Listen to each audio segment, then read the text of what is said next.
So in order to understand who Hakeem was, as a University of Houston basketball player, and then later a Houston Rocket, I think we need to understand who Hakeem was in Nigeria. So let's go back to 1963.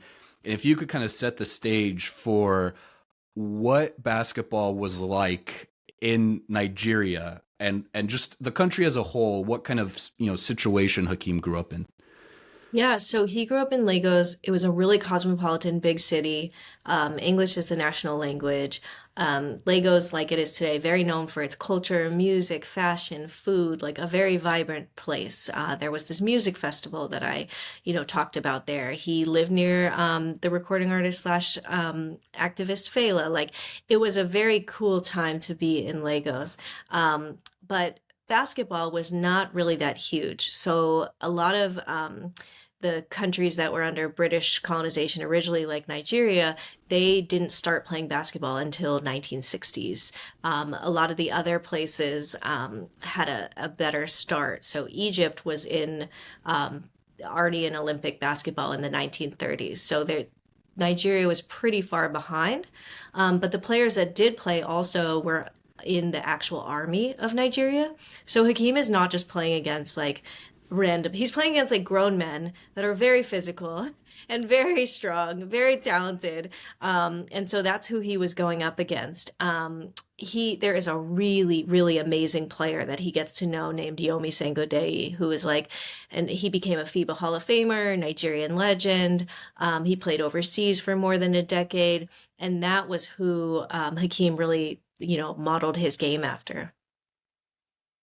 Yeah, it was interesting reading about the state of basketball in Nigeria, and I had this thought pop up, and it's always fascinating as I interview athletes or as I learn more about athletes. A lot of the things that had to go right for a certain athlete to get to where they are. I don't know if you've seen the statistics where it's like, and I'm going to butcher this, but it's like 15% of football players, make it to the college level. And then out of those 15%, 5% get drafted, and then 2% stay beyond their first 3 year or 4 year contract. So just the odds of making it in any professional sport is astronomical. And so when I think of Hakeem's journey, he grew up in a country where, to your point, basketball was not a big thing, right? It was mostly a European, American, and even European to a lesser extent, definitely more prevalent in the United States. And so how do you think that impacts his journey? Like if he had grown up hypothetically in a France or in England or even the United States, do you see his journey playing out the same way? It's interesting to think about, right? Like if he was in Europe, like I mean, I bet you he would have found basketball earlier just because he's so tall. But he also loved to play like, what we call soccer, football. And so I can see him actually taking that sport on more seriously if he was in, Europe or grew up elsewhere. But I don't know. It's hard because that conception, even if you were in Europe of like, one day I'm going to go play in the NBA, that didn't exist. It just wasn't a thing. The international basketball explosion as we know it today, all of those European players that would come, in the late 90s, 2000s, they were really inspired by Hakeem. So he was kind of the trailblazer in that regard. It just wasn't a conception as it is today where, you grow up around the world and you think about the NBA, you watch the NBA. The teammates that Hakeem had in Nigeria, they were well aware of the NBA. They watched it. They knew who people like Kareem Abdul-Jabbar was, Moses Malone, but it just wasn't this thing where you get scouted and there's academies and there's camps. So Hakeem's ascension is almost like by accident, which is unbelievable and really speaks to his natural talent. Yeah, well, and part of that ascension is he initially was really into handball. Besides Yeah. soccer, he also loved handball, which for those, it's a lot less popular, I'd say in North America. But for those familiar with handball, it's a game that requires a lot of agility. It's very Mhm. fast paced. It takes a lot of skill to play, and Hakeem was really great at it. And there was a point in from your book where he was playing both sports and trying to balance between the two. So what was that situation? What was hysterical, like he would go on this like cart, almost like a car between the handball tournament and the basketball tournament because he didn't want to let each team down, so he would have to leave early and go to the other game. These basketball coaches in the area who I spoke to, who are now in their 80s, they were like, we just it took us forever to get him to commit just to basketball. You know, even when he tried out basketball, he's like, I'm not letting handball alone. Like, I'm not letting, football alone. So he was just doing all these sports at once. And even so, his parents were like, focus on your studies. Like, sports was an afterthought. Sports were like, back then, it was considered like unserious. Like, you have to study. The goal was to go to university abroad, get an education. So the fact that he was playing all these sports wasn't something that had him on track of like, wow, look at this. You're about to play sports in America. That just wasn't the conception. It was like, okay, you can reward yourself by playing sports after you finish your homework. I'm Speaking not of his mad at parents, it. yeah. I mean, listen, fair point. My parents were the same way. They're like, you can go and do what you want as long as you get, straight A's. We're good with what you want to do outside of school. That's right. But I think so speaking of his parents obviously play a huge role in Hakeem's upbringing. And specifically, I want to take us to the role of religion, especially early on in Hakeem's upbringing. And we'll see as we start to talk about Hakeem, he has these ebbs and flows with Islam. He's Muslim growing up, and then as he got to the United States, kind of fell out with the religion, and then we'll kind of see what happens at the end. But growing up, just the role of his parents, of religion, and what that upbringing was like. Yeah, his parents were incredibly faithful. He has these early memories of just watching his mom pray, doing the first five prayers at, crack of dawn, and just like really admiring her dedication. Like, wow, somebody wakes up that early and pray. It's like a child trying to understand.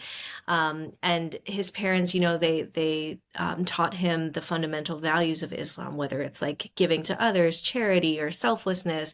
He was very much raised like in the culture of being a Muslim. Like, he loved the call to prayer that would play throughout the city. It was a very beautiful melody to him. So, his parents, who both made their Hajj to Mecca, were such an example of, what it means to really be faithful and to, hold truth to those values. And they wanted all of their kids to be like that as well.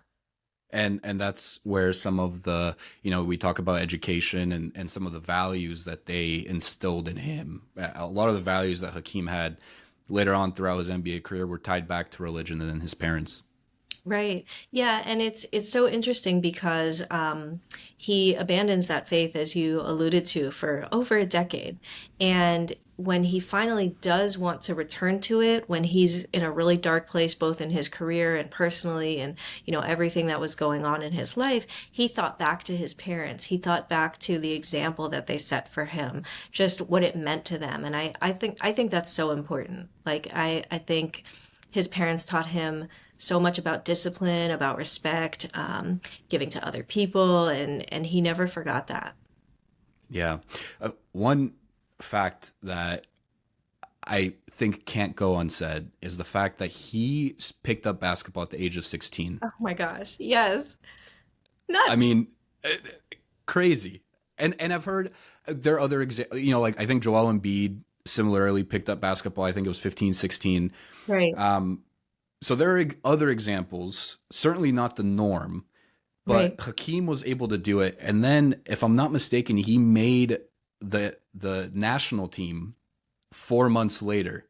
So Yes. can you help for the audience, because it's absolutely insane. Just set the timeline Right. of his basketball from the time of him picking up a basketball to, let's say, by the time he gets recruited to the University of Houston. Can we just expand that timeline a little bit? Yeah, it really is only a matter of about 4 months, like you said, beginning in 1979. And not only does he pick up a ball and he's not a natural at age 17, literally one of his teammates said to me he couldn't dribble, he couldn't do anything. There was definitely this sense of like, okay, we need this guy on our team. He's so tall, he definitely doesn't know what he's doing, but look at, he can block shots, he can play defense. And so they were just in awe of him. He was the tallest person in the neighborhood. So in a 4 month span, he literally learns the rules of basketball. Like, you can't travel, here's this line, here's that line. He literally learns the game, but he is so feisty and so into it that he's even, 2 months in questioning why the refs aren't calling fouls for him, which I thought was hysterical. And he's barely like a fish out of water.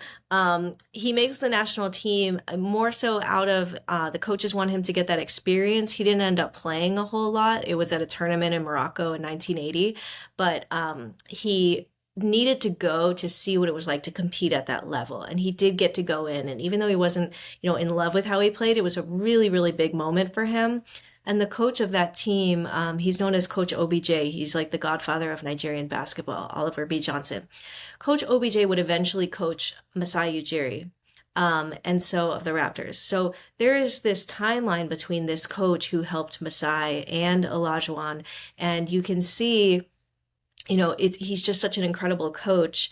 He's coached so many people.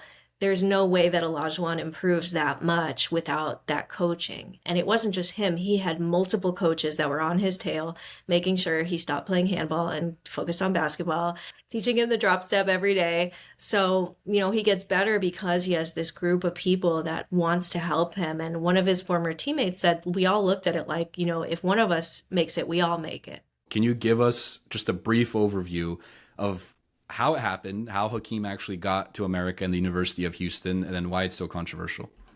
Yeah, so the name Dream really is fitting, not just because of like the dream player he is on the court, but there is this kind of like fairy tale mythological aspect, and a lot of that has to do with how he got to America. So the tale, as I call it, begins. There happened to be this coach, Chris Pond. He's an American, he's a white guy. He happened to be in the Central African Republic coaching. We don't know how, we don't know what, but he was there. Then he sees Hakeem. Wow, you're so good. You can play in America. Next day, goes to the embassy, gets him a visa. Boom, he's landed at JFK in New York.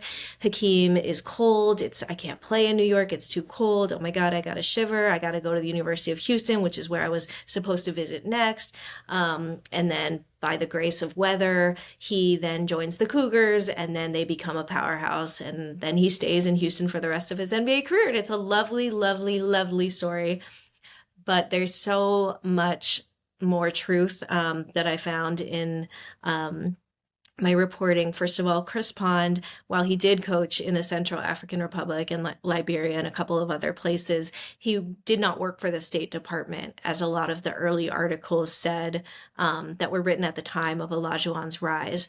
And, Coach Pond said that he had all these visits lined up for Hakeem, including St. John's. And so every year there's always an article like, St. John's missed out on Olajuwon. He was supposed to go there. But, I contacted the coaches at that time, and they said, no, we never recruited Olajuwon. There was no visit plan. There was no contact with Chris Pond. It's not true. And it's basically just a myth that has been perpetuated through the years. I talked with all the other surviving coaches of the other schools on the supposed list. And even though Hakeem did have plane tickets to go to those places, those coaches, again, they were like, we had no contact with this guy, Chris Pond. So, we never recruited Olajuwon. So, in all my reporting and all the work I did on this, I think the plan was to go to Houston all along. Chris Pond somehow knew Guy Lewis, but again, Guy Lewis is the coach of Houston. Nobody really knows like how they know each other. Even Guy Lewis's son, who's his only surviving child right now, he was like, I don't even know how my dad knew that guy. So essentially, there's just a lot of myth. It's a great story, but I think the plan was to go to Houston.